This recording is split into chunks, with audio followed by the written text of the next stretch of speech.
আমি সেদিন গিয়েছিলাম মোস্তাকিমের চাপ ট্রাই করতে।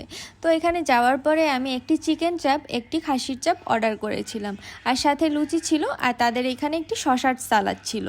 এর আগে আমি অনেকবারই মোস্তাকিমের চাপের নাম শুনেছি, অনেক ফেমাস এই রেস্টুরেন্টটা, কিন্তু আমি কখনো যাইনি। তো আজকে হঠাৎ করেই চলে গিয়েছিলাম এই মোস্তাকিমের চাপ খাওয়ার জন্য। আমি প্রথমে চিকেন চাপটা ট্রাই করেছিলাম, তারপর আমি খাসির চাপটা ট্রাই করেছিলাম। তো টেস্ট আমার কাছে দুটোটাই ভালো লেগেছে।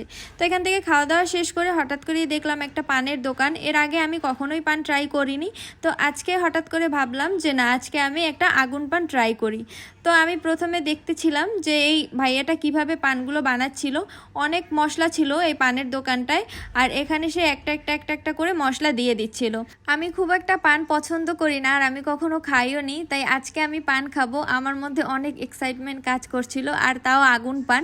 তো এই পানটা রেডি হয়ে গিয়েছে, আর এখন এই যে আগুন দিয়ে দিচ্ছে। আমার অনেক ভয় লাগছিল যে আগুন যদি লেগে যায় তাহলে কি হবে। তারপরে ভাইয়াটা এই যে পানটা ভাঁজ করে আমার মুখে দিয়ে দিল, আর আমি তো ভয়তে ছিলাম যে কি না কি হয়, বাট কিছুই হয়নি।